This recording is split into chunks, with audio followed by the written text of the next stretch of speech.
那我们来回过头来看一下现在的美伊状况到底如何呢？是不是停火协议已经彻底撕毁了呢？因为美军8日深夜到9日清晨呢，再去攻击伊朗东北部的基础设施也命中了阿克坦克汉桥不仅通往9日安葬已故领导人哈米尼的城市，也是位于连接伊朗、中、俄两大国的一个陆运要道。伊朗长期呢都是靠着这座桥来跟中国进行贸易的。好，所以现在呢被轰掉了，而且呢美军还进一步去扩大对伊朗交通运输基础设施的打击。分析就是认为啦，此举呢就是想要削弱伊朗军事调度以及后勤的补给能力。那也传出啦，伊朗的军方发言人佐尔法马加里在午夜的空袭中丧生了。革命卫队海军最高指挥官也在一处指挥中心遭到了美军空袭身亡，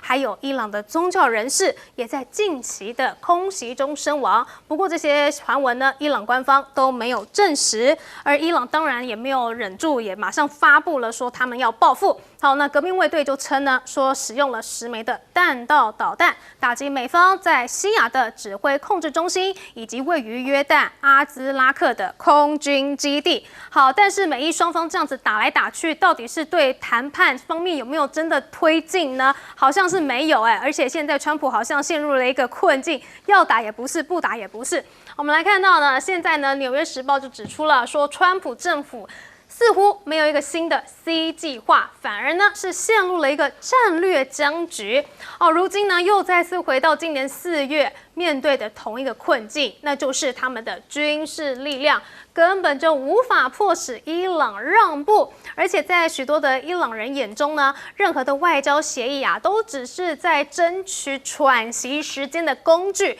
等待下一轮美以的军事行动。好，既然美伊双方呢不断的僵持，那要怎么样去有一个新的进展呢？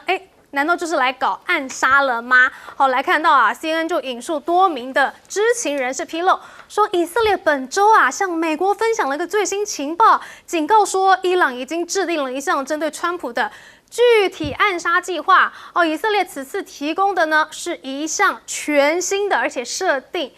及特定阴谋的一个情报。好，所以也非常巧的，川普在结束北约峰会行程返回华府的时候呢，途中呢就紧急更换座机。原本他是坐一个卡达赠送给他的新飞机后来改成搭旧的空军1号，因为知情人士透露说新的飞机没有搭载反飞弹系统，也没有飞弹侦测设备，所以呢因为安全考量才更换座机的。那对此，川普也坦言啦，说自己就是伊朗的头号暗杀目标表示这都是必须，因为他必须要去应付伊朗，所以呢才会变成他们的暗杀对象。至于以色列呢，他在这当中的角色就更加的微妙了。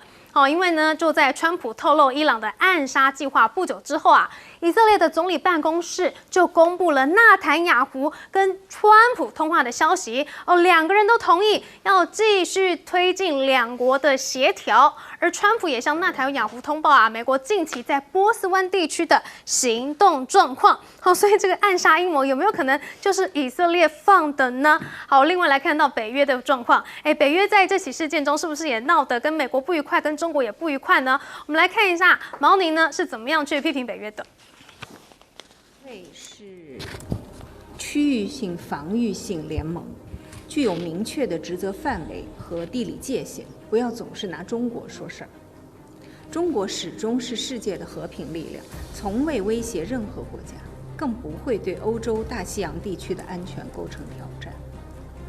北约应当摒弃冷战思维，端正对华认知，停止渲染中国威胁。好，所以中国不想一直被北约批评说他们是一个威胁，但是我们反过头来看现在美伊的状况，是不是真的又回到了4月的状况？我们来请教董哥。其实大家可以看到北约跟日本过去有非常多的口头上的协议那时候说要把北约的势力把它弄到我们亚洲来，那这边的代理人就是日本，好笑。北约就是一个有区域性的 NATO 北大西洋公约组织。你就是在北大西洋这边防范过去的华沙公约组织，为什么？因为当年的苏联15个国家那大家可以看到那时候冷战时期两边对峙嘛，那苏联都解体了，华沙公约组织也没有了，你北约还存在干嘛？就是说我们还要继续对付俄国，用这个来吸引很多国家继续加入因为认为俄国是一个不确定的威胁。那现在觉得自己做大了，我有时候看这些东西就是那种白种人央格鲁萨克逊那种自大，觉得别人都很差劲觉得自己才代表正义的力量。那你这个是已经捞够界。我告诉各位朋友，这才叫做常备管辖。你北约是什么东西？你去管到人家亚洲？你是欧洲，你要对抗的是俄国嘛？那现在苏联解体了，你还拼命在把自己做大，这也是今天俄乌战争的原因嘛？因为苏联认为说你一直扩大到我家门口，要在我家门口架设飞弹。各位朋友，你如果对面的邻居架设一个摄影机对你家门口，你会怎么样？你一定很不爽，去告他，去跟他争执不休。今天你要架设一个飞弹在俄国人门口，他会跟你善罢甘休吗？这就是个想当然了。我告诉你我们现在全世界都不讲理就像川普每天讲说，哇，你看我是被暗杀目标，你川普每天在暗杀别人呢，你对不对？伊朗的哈米尼跟48个高级将领，你不是暗杀他吗？2020年你不是暗杀苏莱曼尼吗？他们所有的那些高阶的人被你暗杀已经超过50几个了，何况还有一堆那些懂得核人的那些科学家都被你们暗杀了。你美国专门在搞暗杀，说，我们很担心被暗杀。你们这种人，我老实讲，我们全世界大家公平一点好不好？你在台湾有时候看得很不公平，为什么？因为我们是美国观点嘛。我们美国观点，有人要杀川普，那川普天天在暗杀别人，别人暗杀他也是天经地义啊。以色列怎么编故事？不用讲，以色列到处在暗杀别人，偷袭别人，偷袭成功，他觉得自己好爽就是这样吗？所以美国把马杜罗把他抓走，觉得自己好厉害你是常备管辖，侵入人家的国家，把人家总统还有总统的太太一起抓走到美国去坐牢，这天底下的大笑话，也没有人敢指责美国。所以我们在讲整个世界上的秩序其实就是美国、欧美这些人搞坏。那他们每天就呻吟说，因为俄国可能会攻击我们，所以我们必须先对他怎么样？这个都没有道理的嘛。就好像他在亚洲一样，他每天也这样说，中国大陆会对我们怎么样？那请问一下，中国大陆到底是占了谁的土地，侵略了谁嘛？那大家要讲道理呀。今天大家不讲道理，因为他们是共产党，共产党不可靠，对不对？俄国过去也是共产党，北韩也是共产党我们是用这种在设定，自己弄很多想象，然后再去揣测别人对我不利，所以我们就开始发动很多攻击，很多结盟，这些东西都是很假。那我觉得说这一次其实美国跟伊朗大家讲说有个短暂的谈判，其实大家也看得很清楚，伊朗没有要跟美国谈伊朗是怎么样？喘一口气，我们自己在为什么？因为我们很多武器被美国打光了，我们赶快在迅速制造，然后制造的空间就是我跟你谈判的空间，这一定是一个手法嘛。那我已经料定你美国不敢上伊朗的岸上，你上来就死嘛，所以你没办法占领我。第二个，我可以控制哈姆斯海峡，你美国没办法，所以我有这两个东西，我可以跟你美国在那边纠缠。那美国，你今天说我们两边和谈。川普说伊朗都邪恶，都怎么样？邪恶的是美国，怎么会是伊朗？所以你今天看到这些东西大家会说哇，如果这样的话，世界的油价就会稳定，会怎么样？不会的，因为是美国去主动打人家的。各位，这是一个很重要的，是美国主动去偷袭人家哈米尼。伊朗并没有对美国怎么样啊？如果说伊朗偷偷去攻击美国的客机或怎么样？那美国报复我们还讲得过去？没有啊，你就是去偷袭人家，把人家一堆人杀死，然后别人开始跟你有战争有报复，你就说他们很邪恶。那这个怎么会是道理？各位朋友，我们台湾人还是讲道理的，不要受美国那些媒体影响，那些东西都非常可笑，没有一点公理、是非、正义，完全没有。那我们讲这个就是说，当然伊朗他也不是一个和善的国家，这是事实。可是人家并没有对你怎么样啊。那我们今天看美国因为川普现在很大的压力，他在一个期中选举已经兵临城下，11月就要投票，比台湾更早投票，11月3号，我们是28号投票，对，所以他剩3个多月，他兵临城下，他现在赶快去拉习近平，你赶快来给我撑撑底，表示我们两边谈得很好，赶快买我很多农业，让我可以对我的支持者交代。他现在在做这个事情嘛，可是我们其实可以看到，川普现在的情况不妙嘛，大家去看看民调就知道。反映在这个美伊谈判上面，可能美国也不太妙。好，我们请教小舰长。实际上来讲啊，既然已经讲到了 Plan C， 也就代表什么？代表美国现在黔驴技穷，而且处于一个战略被动的一个状态啊。那我们来看看中央司令部，他在7号以及8号公布的这些他攻击的目标到底是什么啊？那第一个我们可以看到的，大家可以想象到吗？从2月28号打到现在，竟然还有防空飞弹在啊！那这是一个防空飞弹车啊，那这个是最后被那个命中的一个目标。第二个，这一个是什么目标？这一个是它的一个机动雷达车，也意思就是什么？其实伊朗早就做好准备了，没有在怕你打的。那这就是我们之前啊讲到，伊朗其实大家不要认为它只有这种人吸式的这肩射飞弹，其实它是有一个非常完整的 Brava 363的这一个飞弹。那它其实呢有垂直发射的。那像是 S300一样的能力的接战的能力的这一个防空飞弹，它也有像爱国者一样的一个能力，而且是不同的2种雷达。意思是什么？意思就是其实美国已经气力用尽，但是伊朗还没有。那这个是我讲到战略被动的主要原因。那还有呢，他攻击了什么目标？他其实还攻击了，我真怀疑这是不是气球啊？这是不是假目标啊？因为这个是一个非常旧的一个运输机，但是呢，伊朗本来就在用非常旧的东西，例如说，我们可以看到 F5啊，我们可以看到幽灵式啊，之前还看到这一个熊猫战机啊，那都是20-30年前的战机，它竟然在用。但是我们要特别注意，下面这个是什么？这是一个机场，其实伊朗在机场上面摆了非常多的障碍物，而且这障碍物是制式的。那为什么美国要攻击？我们看它这十字标啊，瞄准在这里，它为什么要攻击？意思也就是他还真的想要登陆啊，他有这个企图啊，他要把他这个机场上面的障碍物全部清空之后，他就可以降落了。那另外，如果我们来看最近一期的美国海军学会新闻网它所公布的内容，我们就会发现啊，其实那个原来在这个区域，也就是阿曼湾这边的迪利波里哈，现在已经那个往这一个澳大利亚这个方向走了，然后取而代之的是 Boxer 这个远征打击群。意思是什么？意思就是川普没有要放松啊，那但是呢，你有飞弹吗？那如果你没有飞弹确保之下的话，你就要直接这样子登陆了吗？那至于说到了北约，那到了北约之后，我们就看到啊，北约为了巴结川普啊，我们看到这个也就是400亿反无人机的各种装备，那这些国家要负责买单啊，所以美国真是讨人厌。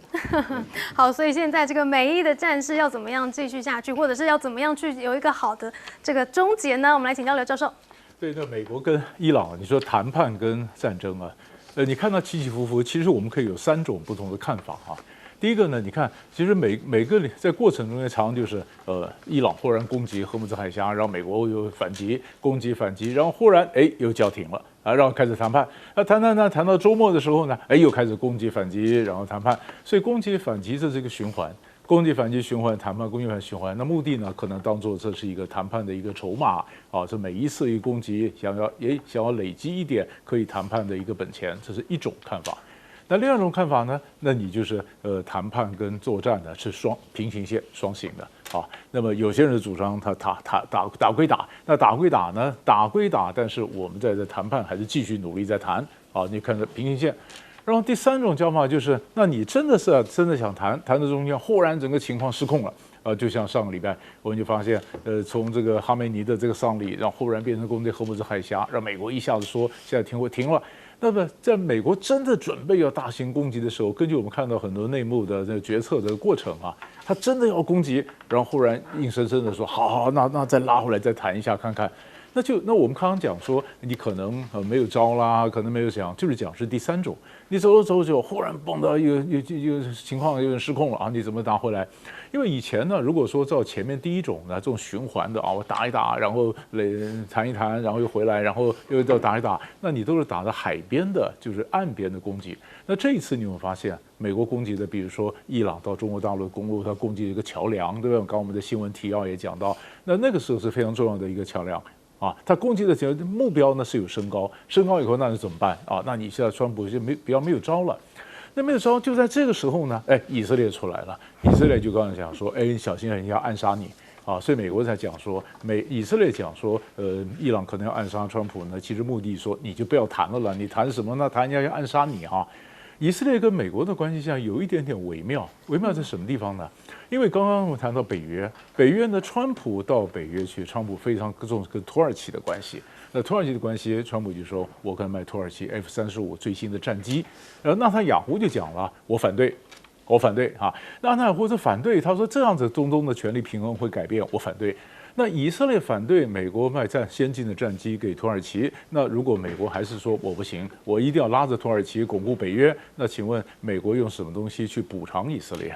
那以色列也知道美国一定会卖给土耳其，那以色列讲说，那在这样的情况下，那你美国在什么时候，假如我攻击黎巴嫩啊什么，你是不是放我一马呢？或者什么地方你放我一马呢？所以美国后面会怎么跟以色列谈？以色列怎么利用这个情报呢？或者怎么利用这个美国卖武器给土耳其的这个事情，然后汇整变成他的新的谈判的战略？其实这个都是战场上和谈判桌上的新的变数。没错，现在美国就是忙着在搞定伊朗了，但是反观来看到中国大陆在干什么？现在他们也可以来回收火箭了。这个呢是号称全球首次，中国大陆宣布啊，他们成功的在海上平台网系回收火箭。10日的时候呢，在海南他们成功发射了长征10号乙运载火箭，由海上平台回收了火箭子级，这个号称是全球首次。那7月10号的12点15分，这个长征10号乙运载火箭呢是在海南的商业航太发射场升空发射的。那火箭的1、2级分离约6分钟之后呢，一子级垂直返回在海上的回收平台成功回收了。我们之前都知道马斯克的这个 SpaceX 它会垂直回收，现在中国大陆也搞出了一个火箭回收。但是更夸张的是在医疗还有机器人的领域。来看到这个国际的顶尖杂志在线发表了一篇题为《人形机器人用于外科手术的活体可行性研究》的论文。研究团队呢，他们将一台市售的通用型人形机器人，就是语数机器人给搬进手术室，让他去握着普通腹腔镜机械，然后透过远程操控，为2头活猪给成功完成了标准的胆囊切除术，真的是非常的厉害。所以现在中国的科技大飙进的同时，尴尬的就是美国了。尴尬在哪里呢？首先就是他们的晶片到底要不要卖给中国？那看到呢，最近中国政府呢是好像通知了阿里巴巴、字节跳动等等的 AI 研发公司，说容许他们呢能够去购买有限数量的辉达 H200晶片，但是必须要说明购买的数量跟原因。那中方评估容许企业购买 H200晶片的数量呢，最终可能还是非常少不能超过20万枚。但是他们的计划非常的明显嘛，就是短期让你去买 H200来补足算力缺口，但是中长期的话呢，我们还是要推进自己的自主 AI 晶片研究的。再来第二个尴尬的地方是什么呢？就是他们的 AI 算力似乎也被反向掐脖子了。来看到呢，这个《华尔街日报》报道说，美企最近染上了新的一种 AI 瘾，就是中国的太便宜了包括了 DeepSeek 还有月之暗面等陆企开发的模型，都成为了矽谷大小公司的日常工作核心因为他们的跟美国的相比，跟 GPT 跟 Gemini 相比呢是非常的便宜的，所以追逐利益当然是选择中国的所以这样的情况之下，美企可能要被掏空了吗？来看到这个美国的国防科技大厂创办人就说，其实最近美国真正落后的不是技术，而是人才培养。他也直言啦，说美国企业的工程能力逐渐被掏空，因为苹果如今最困难的工程工作，他们都丢给中国工程师就反映出了双方的竞争已经从技术延伸到了人才，还有教育体系了。甚至现在好多的外国人都来中国去参观工厂。我们知道以前这些外国人来中国看的是故宫张家界这些天然景色嘛，但是现在他们都是以逛工厂还有看新技术为主线的中国科技游，但是这个中国科技游也不便宜哦。他们的行程可能是7天包括了去参观阿里巴巴小米大疆、百度等等的这些公司，去看什么？看他们的智能化工厂，看无人流水线。好，专门为投资人设计的这一趟中国科技之旅，一个正常人的报价呢是3.9万人民币，定制化的价格呢则是高达了6万人民币所以这个旅游兼这个去参观工厂已经变成他们最夯的一个行程了。而且不仅仅是工厂科技厉害，来看到连房屋也可以出口。来看到呢，这个中国的打包房屋已经热销全球了，而且它起楼最快2周就可以拼装成型。那海关的数据显示啦，今年前4个月，中国企业经深圳口岸出口的活动房屋16.8亿人民币，这个年增长是达到了19.6%，而且已经出口到了150多国。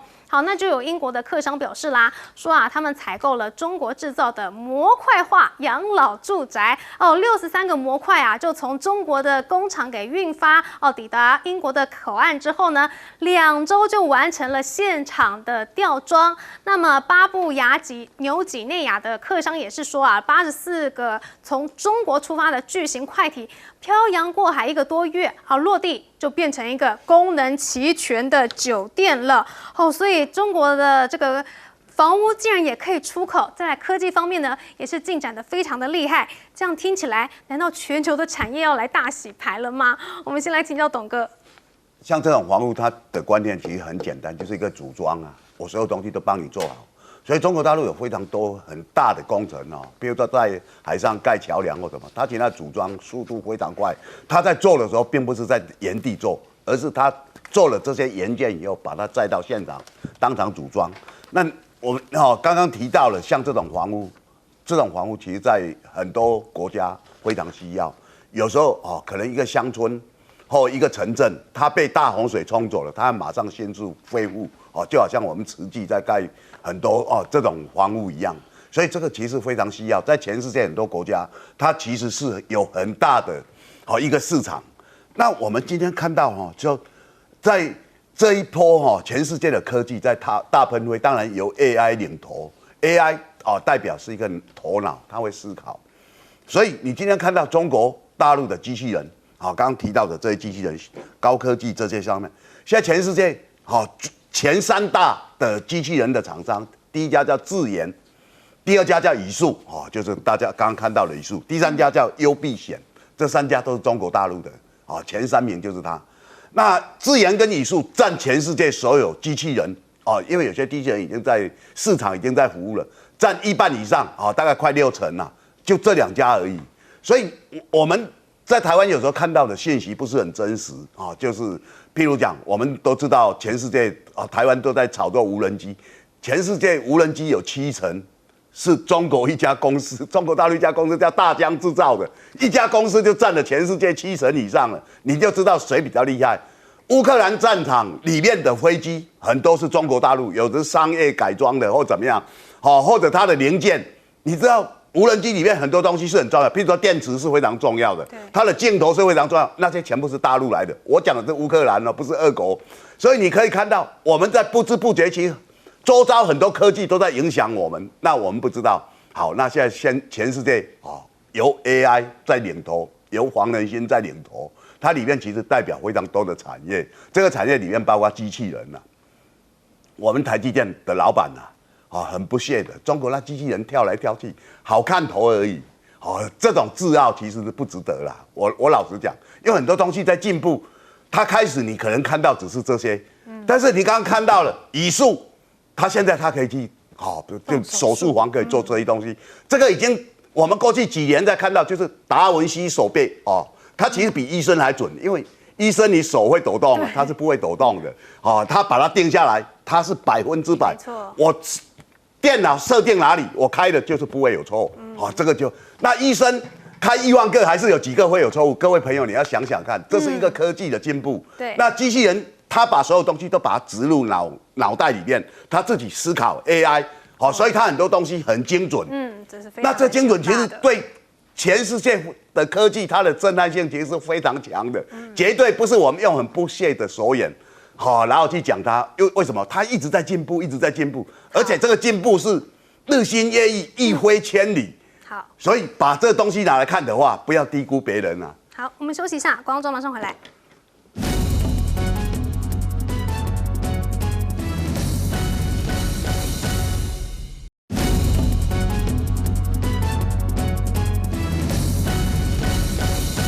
好，跟 SpaceX 一样，现在中国也可以回收火箭了，请教小舰长。为什么？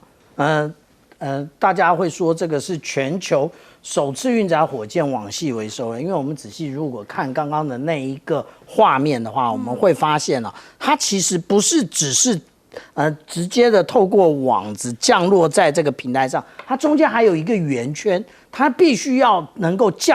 穿过那个圆圈，所以它那个精确度非常高。那也就是我们讲到的，这也就是北斗系统它的一个运用。但当然还有它的这一个长征10号火箭的一个演算法的部分了。那但是我们看到呢，这一个猎鹰9号呢，那也就是 SpaceX， 它其实有2种模式。我们现在看到这个模式，就是那个利用中国人的智慧那个用筷子夹筷子的方式把它夹住。那但是还有另外一种方式叫做那个着陆腿垂直回收。那这是 SpaceX 的方式。但是我们讲到科技是不断进步的。前几天大家的重点都在看这一个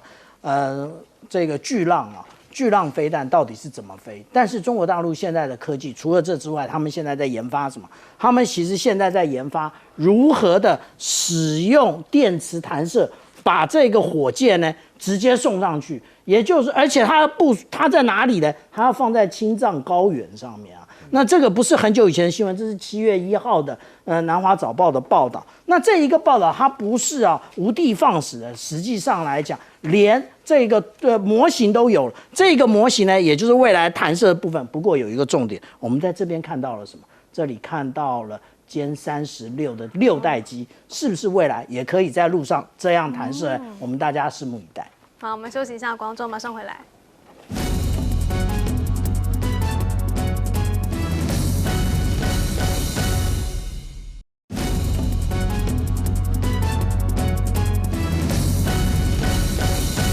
好，中国在太空领域也是急起直追，我们来请教刘教授。是我 follow 一下刚刚吕师讲的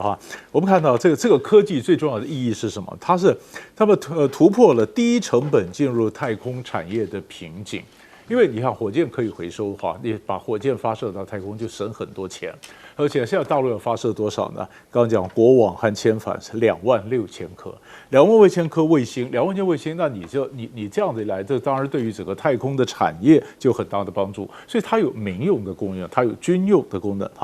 那大陆15.5计划呢，它光是航空航天的这个产业呢，它的一个重点就目前起码至少有20支航天的基金，它的规模是4800亿人民币，4800亿人民币。所以你看这个新闻一出来以后，很多相关的航空的股票就涨了。那你说在军事上有没有影响呢？当然也有影响，比如说间谍卫星，那比如说这个运送空运送的成本，它长远来有军事的影响，但是在这个军事和经济上两个呢都会影响到，所以我们就是看所有的这个科技你可以看到它的不只是一个方面，科技的进步它向世界来修，那么军事经济的影响，所以这会另外还有一个转捩点。你看刚刚我们的新闻也谈到说，你看就禁止到什么 DeepSeek 啦，越这暗面的 AI 紧缩管控。以前呢，2024到2025年呢，那中国大陆的就是开源软实力扩张，尽量我们往外扩张。那现在呢？现在开始。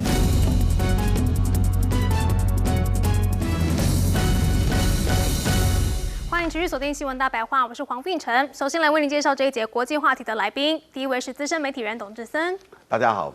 以及国际政治学者刘碧荣，大家好，还有前海军舰长吕礼诗。主持人好，各位观众大家好。好，最近国际间怎么都轮流在讲大实话呢？我们先来看到这位印度博主，他竟然说出来了，说跟中国竞争他没有信心。印度是何许人也啊？是一个大碰轰的国家结果他竟然说美国跟中国都是超级大国，只有印度是吹牛第一大国。逛完上海，再看印度最繁华的地方，好像自己住在乡下所以现在印度人也有一点自知之明了吗？不过另外来看到了，一样是讲大实话的，还有这一名美国的主持人，他真的很敢说他在福斯新闻节目上呢，将日本与欧洲做了对比，称美国曾经向日本投了2枚原子弹。现在日本竟然成了美国最亲密的盟友，这就叫做严厉的家长但是呢，美国主持人把话讲成这样子，高市早苗敢反对吗？恐怕是不太敢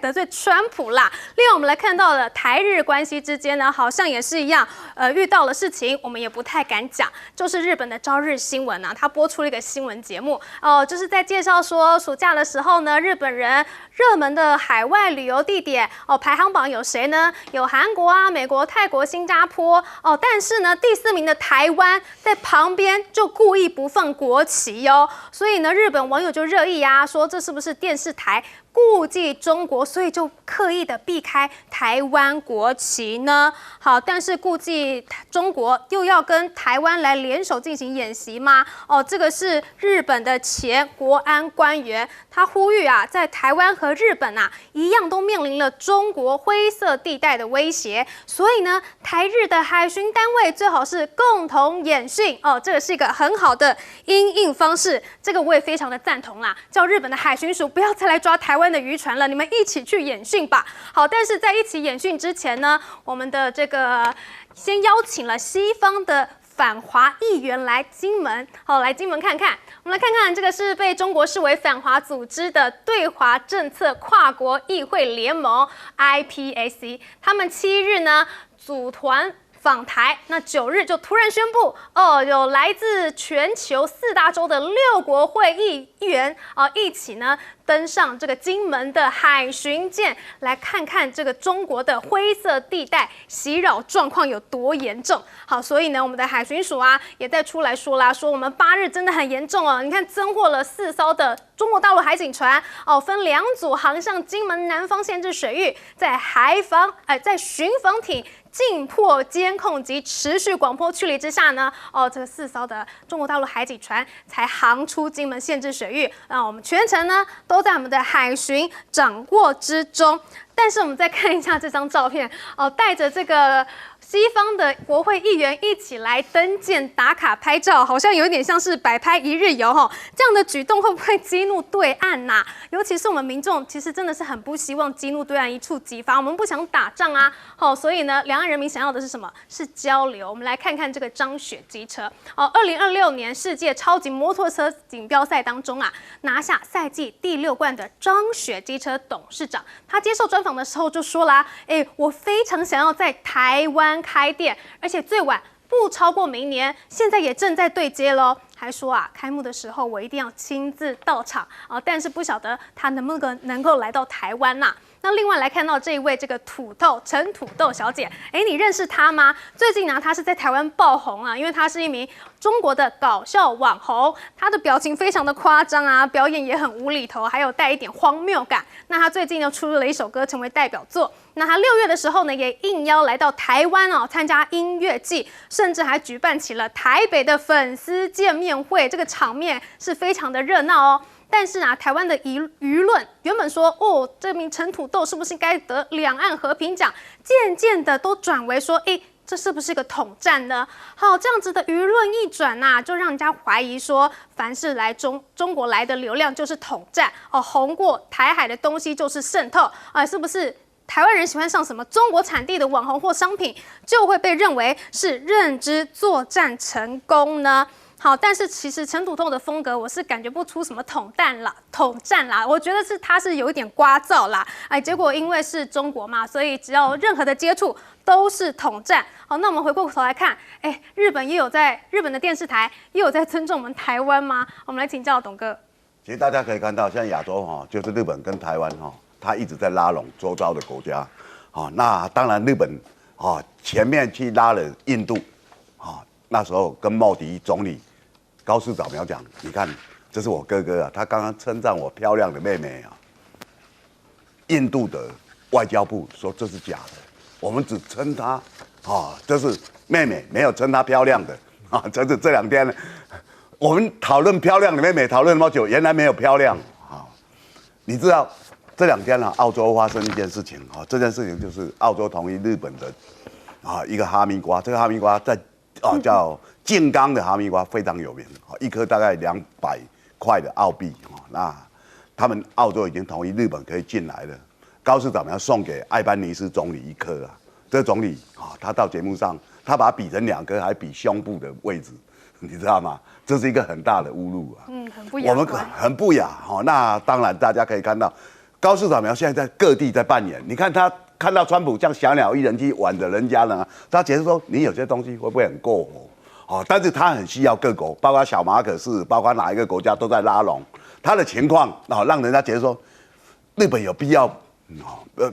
就是低声下气到这种地步吗？很多国家其实不要。日本的军力其实是蛮强的，也不需要这样。可是他很恐慌，因为他去挑衅了中国大陆，那他希望说自己成为美国在亚太的代理人，所以到处去拉拢别人来，我们一起来抗中。那问题现在全世界不是这样的氛围嘛？好，那大家看到台湾的情况一样，台湾陪日本在抗中，所以也是到处拉拢。那看到一个组织叫 IPAC， 这个组织这2年跟台湾非常密切拼命来台湾，不知道谁招待了。我讲你到金门，一定是我们政府招待嘛。我老实讲那当然国际上很多人知道，我只要去抗中我就可以获得台湾的好处，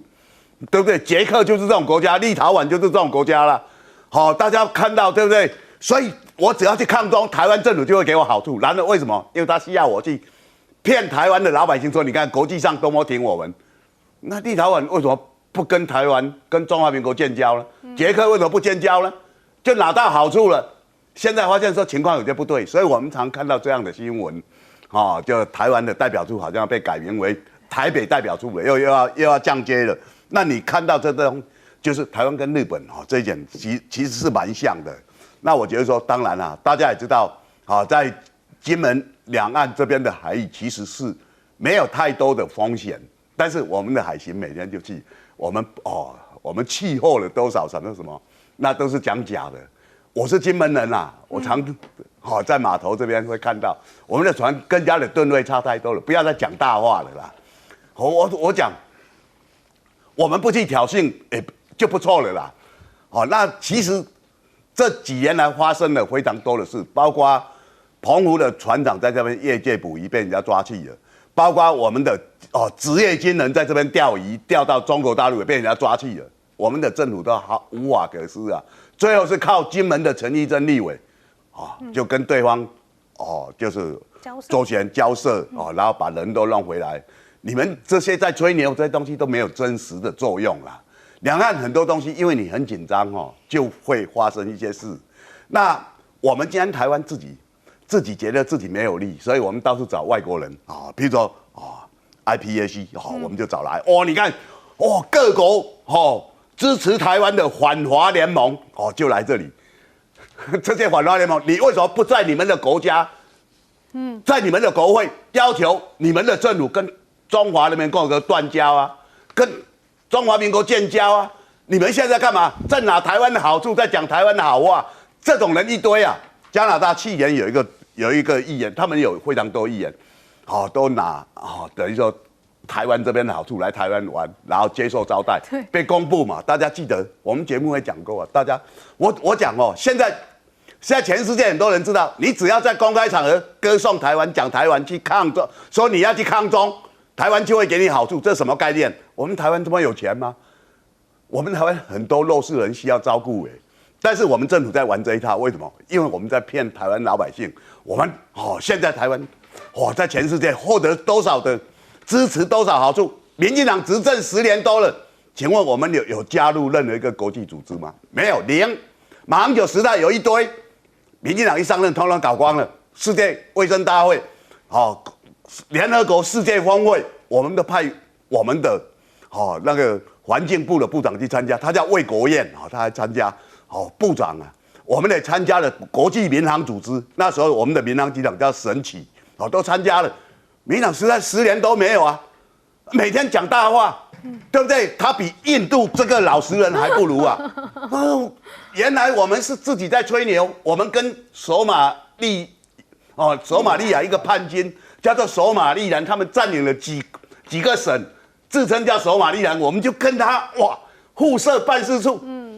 互设办事处。这个国家成立了好几年，它全世界只有一个邦交国，叫做以色列，又没有人要跟以色列建交，全世界最恶名昭彰的就是以色列。所以你可以看到，我们就一直用这些在欺骗我们台湾的老百姓，就是说我们好像在全世界都受欢迎，多么通行无阻啊！结果其实是很狼狈、很不堪从公墓跟人家要剩菜、吃喝酒回来，然后交齐妻妾，这不是孟子的故事吗？所以你今天看到了，这些都在欺骗民进党，不要再骗下去了。所以在民进党执政之下，我们台湾真的有外交吗？我们来请教刘教授。对，因为刚刚这些新闻里面呢，其实我们要看到我们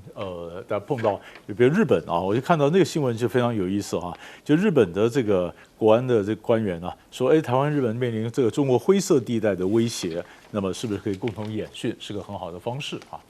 我觉得这个当然可以看到，有没有共同的灰色地带呢？有没有威胁？有那是不是可以某种程度的合作呢？可以。但是问题是，你在战略上是很诱人但是政治上必须考虑它各种不同风险。我们来讲一下你说一般来讲，我们说如果是灰色地带的一个封锁，比如说你看人道救援啦、海上反恐啦、防灾安全啦等等，那这个方面是合作是可以。尤其你用的是一个不是海军嘛那你用这个海巡或者用这种海洋防卫队那你的这种用非官方的管道，甚至有的时候用非官方的管道呢，按海上碰到，然后进行某种程度的合作，各种搜寻救难这种方法都可以。但是问题是，你要考虑到，如果真的做的话，你要考虑到，比如说政治上的效应，你要考虑到的中共的反弹你要考虑到日本的宪法是不是可以容许所以这每一个东西就是我们觉得你适合某种程度的一个合作都是可以，但是在政治上的代价或者说在操作上必须更有精致性。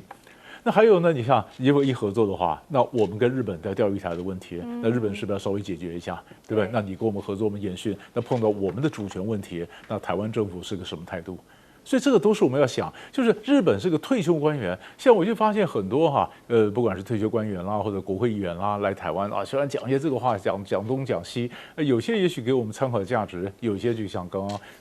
董哥所讲的，就是 show off 一下嘛，他表现一下他自己支持台湾，但是我们要认真去思考，对我们有什么意义我们到底要不要？那是要的话，我要怎么去操作？那还有一个新闻，你刚看到我们讲土豆坦白讲 ，Miss Potato， 我也不晓得他是谁可能我们太老了一点。但是重要的就是，你从这里面所反映出来的问题，就是我们常常觉得政府就觉得没有自信，你知道吧？对我们的社会没有自信那老百姓里面呢，就要稍微有一些人是带个风向这统战，什么都是统战你要喜欢他的一个什么东西被他的接受他的一个小红书上一个什么想法，哎呀，你被统战，哪那么容易被统战？我们台湾人哪那么容易被统战？我看一些好笑的东西，我看一些这个吃喝玩乐，我看一些美丽的风景，那我就被统战了吗？这个就讲的这太过了。而且今天在这个社会，你根本封不住。今天是什么社会？今天是全球化的一个社会，各种不同的媒体你根本封不住。那你封不住的时候，你才非常紧张。那你现在回到戒严的时候吗？是完全封锁吗？那如果不可能的话，你要相信老百姓，我们有判断能力，政府要有自信，我觉得这才会找出一个比较健康的一个政策。没错，政府不要一味的封锁，对老百姓有些这个信心吧。不过呢，他们把这些这个反华议员拖去海巡舰上面，这件事情会不会反而是激怒了中国大陆呢？我们来请教小舰长。我们刚刚啊看到说，日本的前国家安全保障局的局长说，其实台日可以共同的进行。海巡可以进行共同的演训啊，其实现在就是最好的时间点啊。为什么？因为其实如果看到我手机上这一张啊，也就是海上保安厅1000吨的PL81逐副舰，现在通过台湾海峡。那它通过台湾海峡，它到底长成什么样子？它就是这样一艘船，它大概是1200吨到1500吨的这一个海上保安厅的船，现在在台湾海峡。那其实海巡直接上去啊，海巡直接上去就演训了啊，对不对？看是被驱离，还是真的可以进行什么样的演训啊？那另外呢，我们讲到说这个印度的这个网红啊、博主啊，他说呢，其实现在呢，对于印度是没有信心的。我们想一件事，我们多久没有看到甲亢节了？我们之前一直看到甲亢节各种抗中啊，但是他去了一趟中国大陆之后，回来就销声匿迹了。他当然不是从他的播报台上销声匿迹，是再也不对中国大陆有任何的这种抗中的言论了。那如果说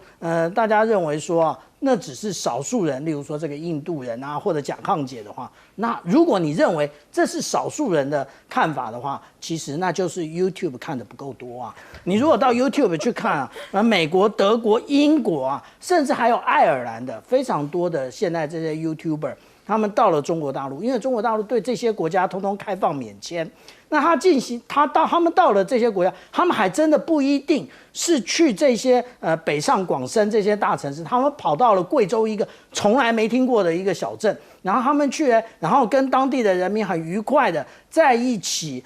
那个交谈啊，一起生活啊什么。其实这就代表什么？这就代表现在这个民进党政府啊，不断的管制这一些先进小红书啊，然后又搞东搞西的，其实一点用都没有。为什么？因为我们两岸其实文化非常，就是文化都是一样的。那其实也就是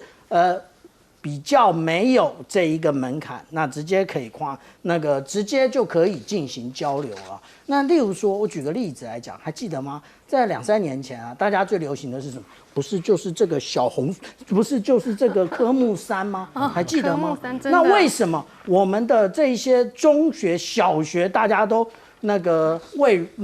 一时为风潮了？因为其实就像刚刚刘老师讲的。也就是大家觉得好玩嘛，然后呢，而且年轻人，那我们台湾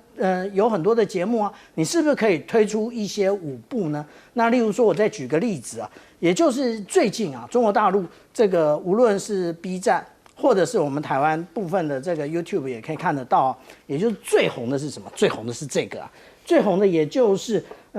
第18届北京市体育大会啊。那其实这些人是什么？这些人都是裁判啊，他穿着这个西装出来跳拉丁舞啊，那而且跳得很好看啊，而且都是穿西装，穿着这一个套装在跳的。那大陆现在所有的大妈啊，通通都广场舞改跳这个，那拉丁舞我不知道台湾什么时候会流行，但是很快。